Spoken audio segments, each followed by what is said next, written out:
Hello student, আমি আশুতোষ চক্রবর্তী আর তোমরা দেখছো তোমাদের প্রিয় ইউটিউব চ্যানেল নোজা বেঙ্গলি। তো আজকে আমরা দেখতেই পাচ্ছ order of magnitude and significant figure নিয়ে আলোচনা করব।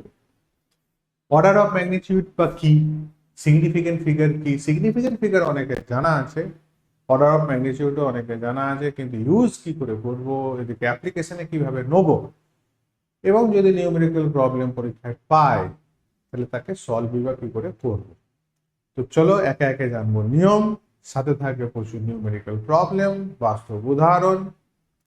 তো চলো স্টার্ট করা যাক। তো ফার্স্ট হচ্ছে গিয়ে মানের ক্রম বা অর্ডার অফ ম্যাগনিটিউড। কি জিনিস অর্ডার অফ ম্যাগনিটিউড, কেনই বা আমাদের দরকার, এটার মিনিংটাই বা কি? অর্ডার অফ ম্যাগনিটিউড আসলে হচ্ছে যখন কোনো খুব ছোট রাশি বা খুব বড় কোনো রাশি যদি আমাদের ক্যালকুলেশনের মধ্যে চলে আসে, তাকে সিম্পলিফাই করার জন্য বা সেই জটিল ক্যালকুলেশনকে সহজে করার জন্য, বা আরো ভালো করে বললে একদম সঠিক ক্যালকুলেশন যখন প্রয়োজন নেই, মোটামুটি একটা আইডিয়া দরকার, বা গ্রাফ কাগজে প্লট করার সময় কোথায় আমি কিভাবে প্লট করব সেই সম্বন্ধে আইডিয়া নেওয়ার জন্য আমাদের মানের ক্রম বা অর্ডার অফ ম্যাগনিটিউড জানতে হবে। বোঝা গেল কি বলতে চাইলাম? তো চলো একে একে দেখি। যেমন ধরো, তোমাকে যদি তুলনা করতে বলা হয় যে একটা পৃথিবীর ব্যাসার্ধর সাথে একটা মাস্টার্ড সিড যেটা আছে সর্ষের বীজ, তার ব্যাসার্ধের যদি তুলনা করতে বলি, কে বড়, কত বড়, কত গুণ বড়, যদি একটা আইডিয়া নিতে হয়, রাফ আইডিয়া, তাহলে পরে দেখো কত হচ্ছে। যদি আমি পৃথিবীর ব্যাসার্ধর ক্ষেত্রে যদি কথা বলি, তাহলে পৃথিবীর ব্যাসার্ধের ক্ষেত্রে আমি কি ধরতে পারবো? 6400 কিলোমিটার। কিলোমিটারকে মিটারে নিয়ে গেলে পরে 6400 কিমি, হেমি, ডেকামি, মি, তাহলে 1000 দিয়ে আবার গুণ, তাহলে পৌঁছালো মিটার। যেহেতু সোর্সের তার সাথে তুলনা করছি, তাহলে এখানে নিয়ে যেতে হবে কোথায়? সেন্টিমিটার বা মিলিমিটার। তাহলে সেন্টিমিটারেই যদি ভাবি, তাহলে মিটারকে যদি সেন্টিমিটার নিয়ে যায় তাহলে 6 4 আবার দুটো শূন্য, এটাকে করলাম 10⁻³ মিটারকে সেন্টিমিটার করতে গেলে কিমি, হেমি, ডেকামি, মি, ডেসিমি, সেন্টিমি, অর্থাৎ 100 দিয়ে গুণ বা 10⁻² দিয়ে গুণ। তাহলে দাঁড়ালো কি? 64 ইন্টু 10⁻, এখানে আছে দুটো, 2 আর 3 5টা, মানে মোট শূন্য সংখ্যা গুনছি, 1 2, এখানে আছে 3টে, তাহলে 3 আর 2 5, এখানে আছে কটা? দুটো, 5 আর 2 7টা, 10⁻7। আর যদি একদম পারফেক্ট ভাবে লিখি তাহলে 6.4 ইন্টু 10⁸ কেন 6.4 করলাম একটু পরে সব একে বুঝতে পারবে। তো ধরো এটা গেল হচ্ছে পৃথিবীর ব্যাসার্ধ ইন সেন্টিমিটার। কিসে? সেন্টিমিটার। সোর্সের ব্যাসার্ধ কত তো আমার তো জানা নেই, মোটামুটি একটা আইডিয়া নিই। বললাম কি 0.2 সেন্টিমিটার। কি দেখা গেল? 0.000 0.002 সেন্টিমিটার। একটা রাফসা, একটা বোঝানোর জন্য যতটুকু দরকার। তাহলে এটাকে কি লিখবো? 2 × 10⁻³ সেন্টিমিটার। তাহলে এখানে যদি কে বড় কে ছোট, বা গ্রাফ কাগজে এদেরকে যদি বলি ব্যাসার্ধটাকে গ্রাফে প্লট করো, তাহলে দেখতেই পাচ্ছ এত একটা ছোট্ট জিনিসকে যখন আমি গ্রাফে ফেলাবো, তখন গ্রাফে তো এক্স অ্যাক্সিস বা ওয়াই অ্যাক্সিস যেদিকেই নেবো তার একটা স্কেল থাকবে। তাহলে ছোট স্কেলে যদি ভাঙি, তারপর এত বড় স্কেলটাকে আনলে পরে একে খুঁজে পাবো না, বা একে রাখলে পরে ওকে গ্রাফ কাগজে বাইরে বেরিয়ে চলে যাবে। এই ধরনের সমস্যা দূর করার জন্য আমরা কি করি? যদি এরকম নিয়ম বানিয়ে দিই যে 3.17 এর নিচে যারা হবে তাদের জন্য এইখানে যে ভ্যালুটা আছে বা এইখানে যে ভ্যালুটা আছে, 3.17 এর নিচে যদি ভ্যালু হয় তাহলে লিখবো 10⁻0 হলো। আর 3.17 এর থেকে যদি বেশি ভ্যালু হয় তাহলে লিখবো 10⁻1। তার জায়গায় এখানে যে সংখ্যাটা আছে অর্থাৎ 10 টু দি পাওয়ার সামথিং যেটা আছে তার আগে যে সংখ্যা আছে সেই সংখ্যাটার জন্য বলছি। তাহলে এই হিসাবে যদি আসি তাহলে এটাকে কি লিখবো, 2 অবশ্যই 3.17 এর থেকে ছোট, তাহলে এখানে লিখলাম 10 to the power 0। 10 to the পাওয়ার 0 মানে কি 1, লেখা লিখলাম 1, এটা হচ্ছে 10 টু দি পাওয়ার -3 সেন্টিমিটার বা simple 10 to the power centimetre, right. একই রকম ভাবে এটা 3.17 এর থেকে বড়, তাহলে এখানে কি বসাতে বলা আছে, 10 to the power 1। 10 to the পাওয়ার 1 যদি নিই তাহলে এখানে হলো 10 to the power 1 into 10 to the power 8 centimetre, মানে হয়ে গেল 10 টু দি পাওয়ার 9 সেন্টিমিটার। তাহলে দেখো গ্রাফ কাগজে যদি এখন বসাবার চেষ্টা করি অ্যাজ এ 10 টু দি পাওয়ার এর হিসাবে, ধরে এক্স অ্যাক্সিস বরাবর নিচ্ছি, ওকে, তাহলে 10 টু দি পাওয়ার-3 কে ধরো এখানে কোথাও ফেলবো, তাহলে -3, এটা -2, এটা -1, এটা 0, এটা 1 2 3 4 5 6 7 8 সম্ভব। কিন্তু যদি একদম এক্সাক্ট ফিগারে থাকি, এখানে যদি এক্সাক্ট ফিগারে থাকি তাহলে কিন্তু গ্রাফে করা যাচ্ছে না। কিছুটা আইডিয়া ক্লিয়ার হলো যে কেন আমাদের দরকার পড়লো, এটা রাফ আইডিয়া নেবার জন্য।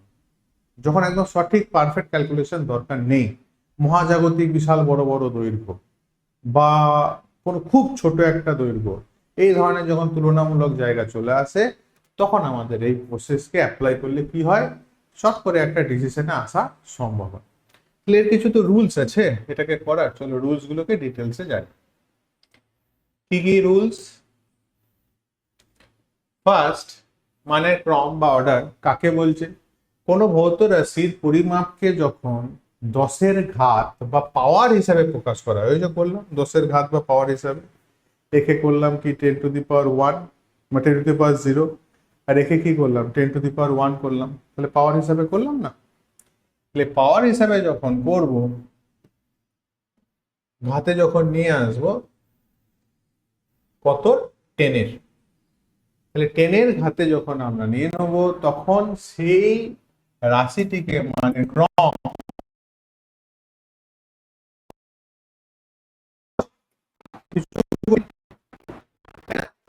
এটি মূল রাশি, এটি মূলত কোন রাশির মান কতটা বড় বা ছোট তার একটা আনুমানিক, যে কথাগুলো বললাম আমি, তার একটা ধারণা দেয়, পারফেক্ট রেজাল্ট দেয় না, একটা আইডিয়া পাওয়া যায়। ওকে, নিয়ম কি, সরি, কোন সংখ্যা n কে প্রথমে বৈজ্ঞানিক পদ্ধতিতে কিভাবে লিখবো আমরা, n কে আমরা লিখবো হচ্ছে গিয়ে small n into 10 to the power x, এখানে x এর জায়গায় 10 7 -3 যা কিছু থাক, তাহলে এইখানে যে সংখ্যাটা থাকবে সেখান থেকে আমি বুঝতে পারবো যে ওটাকে আমি যাবো কোথায়। যেমন পৃথিবীর ক্ষেত্রে কত হয়েছিল, ব্যাসার্ধের ক্ষেত্রে যতদূর আমার মনে পড়ছে 6.4 হয়েছিল, তাহলে n হয়েছিল 6.4 ইন্টু 10 টু দি পাওয়ারটা কত ছিল, 10 টু দি পাওয়ারটা ছিল হচ্ছে গিয়ে, এবার দেখে নিই কত ছিল, 10 টু দি পাওয়ারটা 8, 10 টু দি পাওয়ারটা ছিল 8,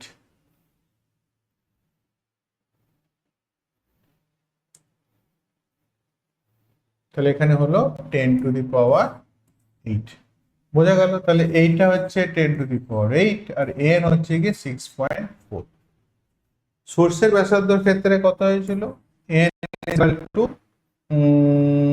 0 পয়েন্ট, মনে হয় যেন শুধু 2 ছিল, 2 ইন্টু 10 টু দি পাওয়ার-3, তাহলে এখানে এন এর ভ্যালু কোনটা ছিল, এটা, আর 10 টু দি পাওয়ার x এর ভ্যালু ছিল কোনটা, এটা। এতদূর পর্যন্ত আশা করি কোনো সমস্যা কিছু নেই, হলো। যে নিয়মটার কথা বলবো সেখানে n, অর্থাৎ এই যে n, ভালো করে খেয়াল করো কার কথা বলছি, n এর মান যদি 0.5 থেকে 5-এর মধ্যে যদি হয়, অথবা 1 থেকে 10-এর সাপেক্ষে যদি বিচার করা হয়, এবং সব থেকে স্ট্যান্ডার্ড যে মেথড যেটাকে আমি ফলো করবো বা আমরা ফলো করবো জয়েন্ট এন্ট্রান্স লেভেলের জন্য, সেটা হচ্ছে 3.16, যেটা কিনা আসছে √10 থেকে।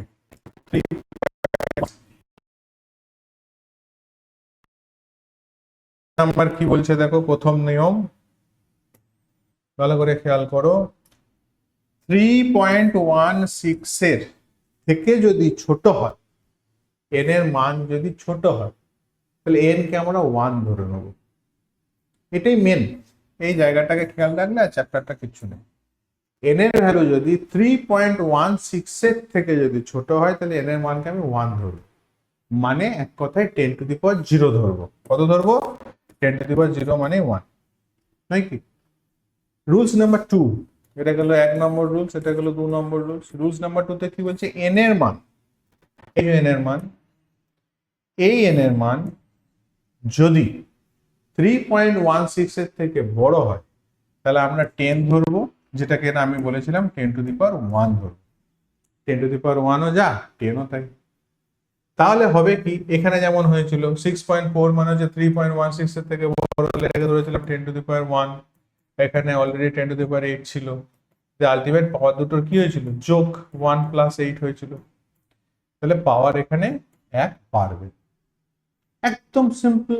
কেন ইউজে আনলাম, কি কারণে আমরা এটাকে করি, সেটাও বোঝা গেল। পরীক্ষায় হরবাক কোশ্চেন দেয়, সুতরাং এটা একটু সামান্য একটু নলেজের জন্য তুমি আরামসে নাম্বার অ্যাচিভ করে ফেলবে। ওকে, এর পরের যে পার্টটা শিখবো আমরা, সিগনিফিকেন্ট ফিগার।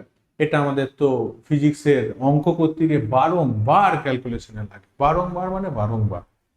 তো সেটাও দেখবো যে কিভাবে করব, কতদূর পর্যন্ত সিগনিফিকেন্ট ফিগার ধরা হবে, গুণ ভাগের ক্ষেত্রে কি রকম ভাবে ধরবো, ভাগের ক্ষেত্রে কি নিয়ম অ্যাপ্লিকেশন হবে, যোগের ক্ষেত্রে কি হবে। তো চলো একে একে দেখি। আচ্ছা, ইলেকট্রনের আধান।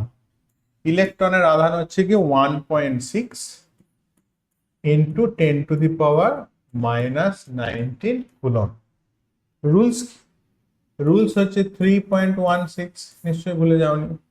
তাহলে 1.6 এটা ছিল কি, তাহলে এটাকে ভাঙলে পরে এটা হচ্ছে n, মনে পড়ে নিশ্চয়, ইন্টু 10⁻x। তাহলে x এর ভ্যালু কত, এটাকে ইমপ্লাই করলে পরে কি হচ্ছে, n হচ্ছে 1.6 আর x হচ্ছে গিয়ে -19, নাকি?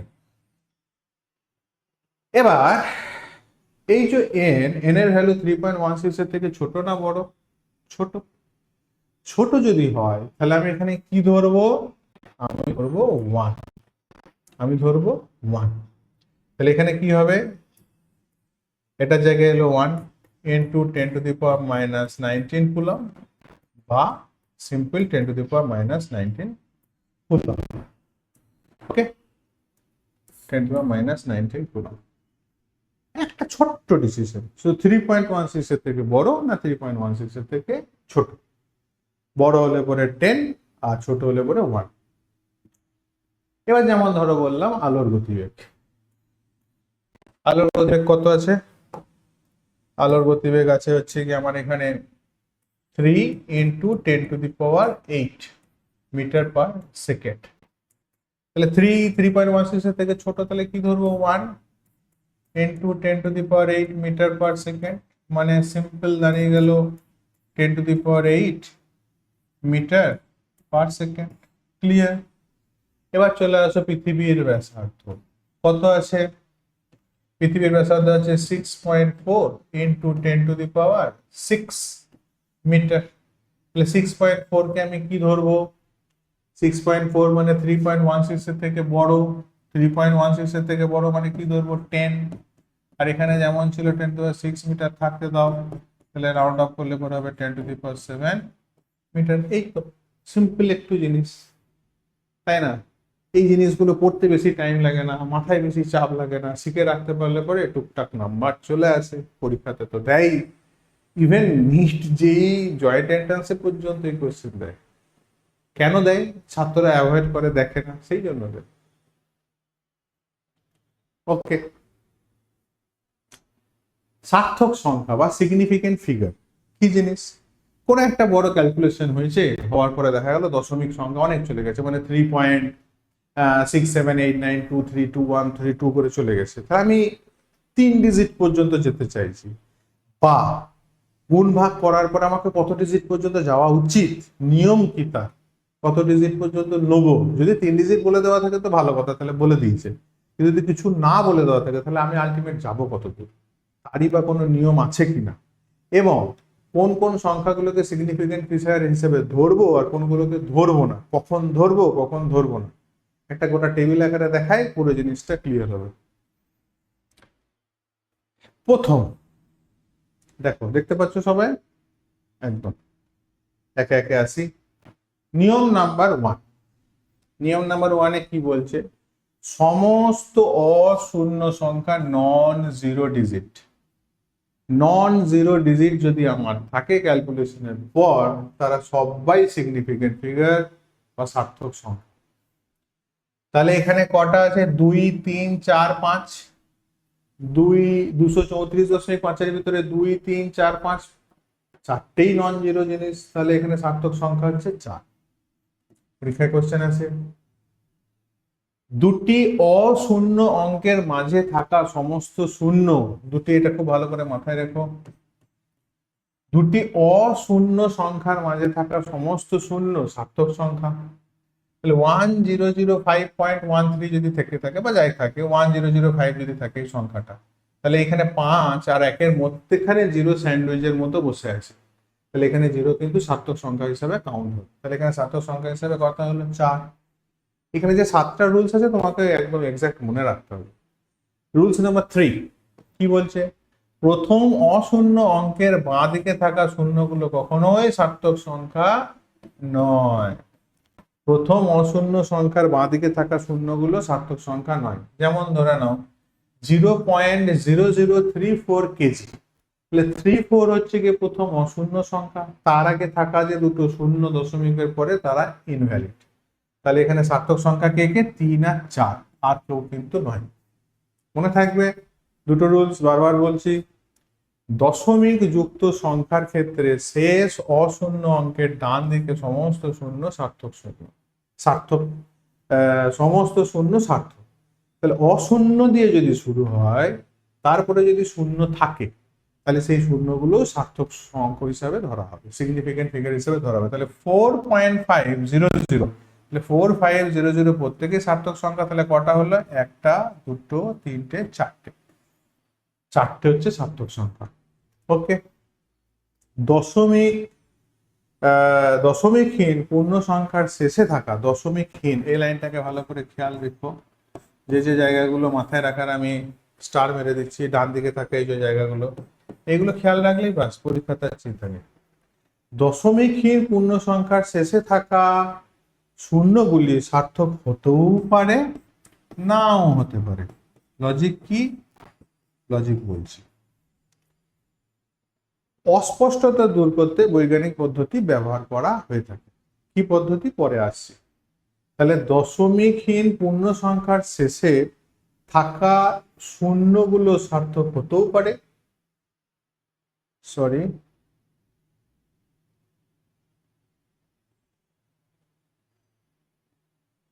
কি হলো? 1 মিনিট, তো চলো, কিছু গন্ডগোল হয়েছিল। তো দশমিকহীন পূর্ণ সংখ্যার শেষে থাকা শূন্যগুলি সার্থক হতেও পারে, নাও হতে পারে। যেমন ধরো 2100 মিটার, মানে 2100 মিটার। তাহলে এটাকে যদি লেখা হয় 2.1 × 10⁻³ আকারে যদি লিখি, তাহলে আমি কি করছি ভালো করে খেয়াল করো, এটা টু দি পাওয়ারে নিয়ে গেলাম। তাহলে এখানে সার্থক সংখ্যা দাঁড়ালো কথা? দুটো। কারণ 2 আর 1 এর পরে 10 টু দি পাওয়ারে যতগুলো থাকবে তারা কিন্তু সার্থক সংখ্যা হিসেবে কাউন্ট হবে না। 10 টু দি পাওয়ার এখানে কত আছে? 3। তাহলে 10 টু দি পাওয়ার 3, যে 3টে শূন্য লুকিয়ে আছে পাওয়ারের জিনিসগুলোকে আমরা ক্যালকুলেশনে আনবো না। শুধু যে সংখ্যা দুটো রিমেনিং পড়ে থাকলো সেটাই হচ্ছে আমাদের সার্থক সংখ্যা। একক পরিবর্তনে ফেলে, খুব ইম্পর্টেন্ট, অনেক জায়গায় কনফিউশনে পড়ে যায় ছেলেরা। একক পরিবর্তনের ফলে সার্থক সংখ্যার কোনো পরিবর্তন হয় না। যেমন যদি আমি বলি এটা সেন্টিমিটার, 2.3 সেন্টিমিটার কে যদি মিটারে কনভার্ট করি, তাহলে কি হবে? 0.023 মিটার, নয় কি? মিটারকে 100 দিয়ে ভাগ করলে পরে দশমিক সরে এলো 2 ঘর, 0.023 মিটার। তাহলে মনে হতে পারে যে হ্যাঁ এখানে শূন্য চলে এসছে, সার্থক সংখ্যা 1 ঘর বাড়লো, বাড়বে না। যেহেতু এখানে চেঞ্জ করেছি, আগে দুটো সার্থক সংখ্যা ছিল, এখনো কিন্তু দুটো সার্থক সংখ্যা হিসাবেই কাউন্ট হবে বা সিগনিফিকেন্ট ফিগার হবে। কোন ধ্রুবক রাশির একদম নিখুঁত গণনার ক্ষেত্রে সার্থক সংখ্যা অসীম ধরা হয়। যেমন সিম্পল ধরো 2 পাই আর, পায়ের ভ্যালু কত? 22/7। জীবনেও ভাগ মিলবে না, ভাগ করেই যাও, চলেই যাও। তাহলে এর সার্থক সংখ্যা যদি আমি একদম নিখুঁত ভাবে বলতে চাই, তাহলে হয়ে যাবে কত? ইনফাইনাইট। তাহলে এটা কিন্তু পরীক্ষায় একটু স্ট্যান্ডার্ড কোশ্চেন হিসেবে আবার বা গুগলি কোশ্চেন হিসেবে পাওয়ার কিন্তু একটা ভালো জায়গা। তো এবার নিউমেরিক্যাল, যেমন ধরো আমার এখানে প্রথম প্রশ্ন 0.007 এর সার্থক সংখ্যা কত? কি বলা হয়েছে? ওই সংখ্যার আগে থাকা শূন্যরা কি সার্থক সংখ্যা নয়? ডিজিট আছে, তার আগে থাকা শূন্যগুলো সার্থক সংখ্যা নয়। যদি দশমিক এসে থাকে, তাহলে দশমিকও আছে, তারপরে দুটো শূন্য আছে, তাহলে এখানে সার্থক সংখ্যা একটাই। ওকে, বাম দিকের যে শূন্য আছে তারা সার্থক নয়। তারপর এটা একটু আগে বললাম, পাওয়ারে থাকা কোনো সংখ্যা, এখানে যেমন 10^24, তাহলে 2.64 ইন্টু 10^24, তাহলে এখানে কিন্তু অনেক শূন্য আছে, এটা কারেও কাউন্টেবল না। যটা সংখ্যা এখানে উপস্থিত আছে সেই সংখ্যা কটাই হচ্ছে সার্থক সংখ্যা বা সিগনিফিকেন্ট ফিগার। কটা? 1, 2, 3, তিনটে সিগনিফিকেন্ট ফিগার। এটাতে চলে আসো, দশমিকের পরের সব শূন্যই সার্থক সংখ্যা, তাহলে দশমিকের পরে শূন্য আছে, তাহলে 1, 2, 3, 4, তাহলে 4 হচ্ছে গিয়ে সিগনিফিকেন্ট ফিগার বা সার্থক সংখ্যা। 6032, দুটো ডিজিটের মধ্যেখানে থাকা শূন্য সার্থক সংখ্যা, তাহলে এখানে 6 আর 3 এর মধ্যেখানে শূন্য বসে আছে, তাহলে সার্থক হবে। বোঝা গেল?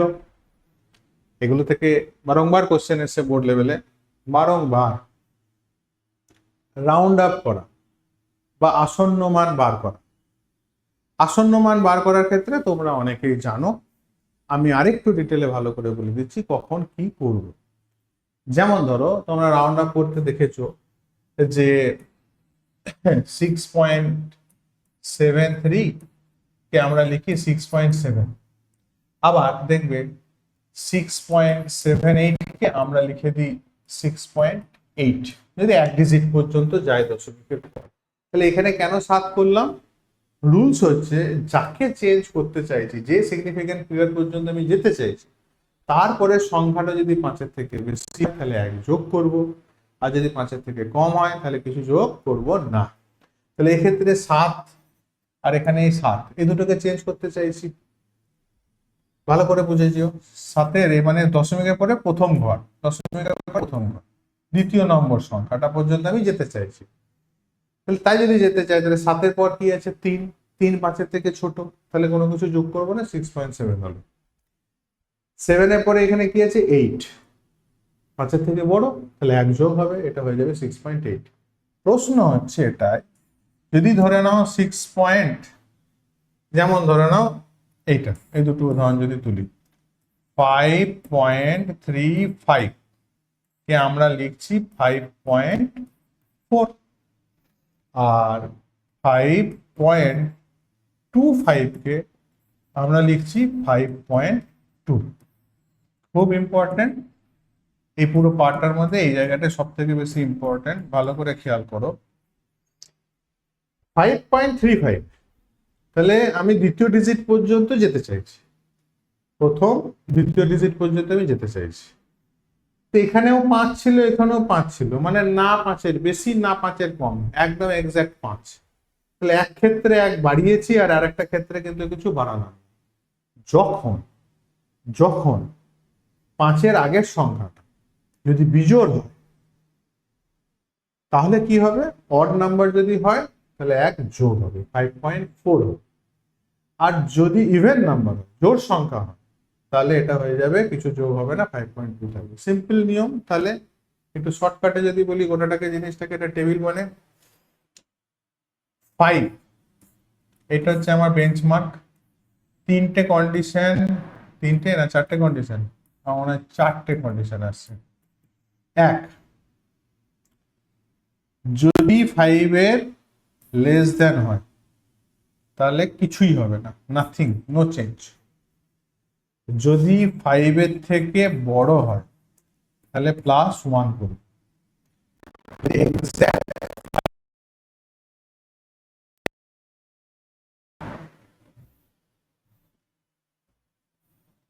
এটা হচ্ছে এখানে দুটো এক্সাক্ট যদি 5 হয় তাহলে তার দুটো কন্ডিশন, যদি জোড় হয় যেমন ধরো 2, 4, 6, 8 এরা যদি হয় তাহলে কোনো চেঞ্জ হবে না।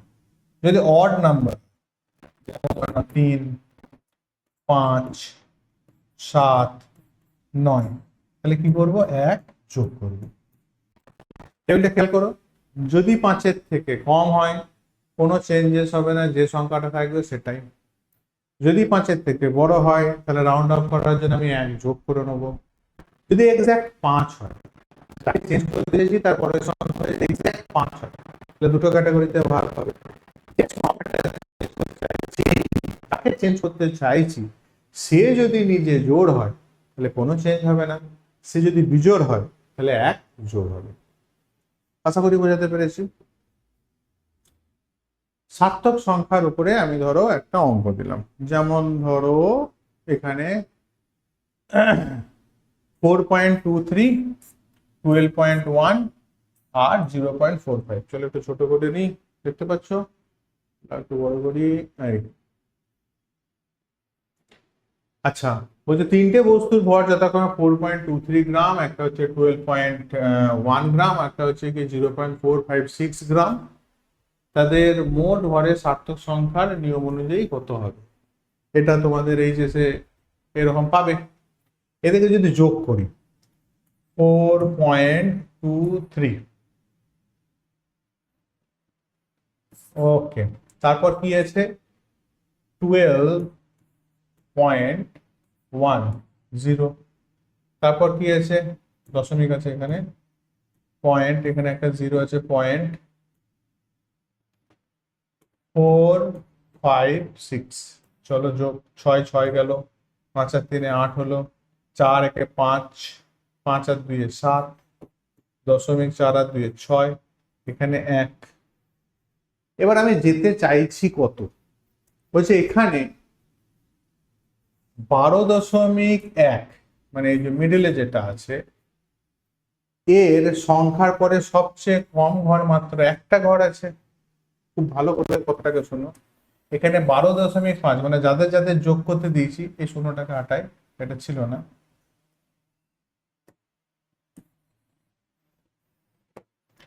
12.1 এই যে স্টার মারলাম, এই সংখ্যাটা হচ্ছে কি এর মধ্যে সব থেকে ছোট সংখ্যা। 12.1 যে সংখ্যাটা আছে এদের মধ্যে সব থেকে ছোট সংখ্যা।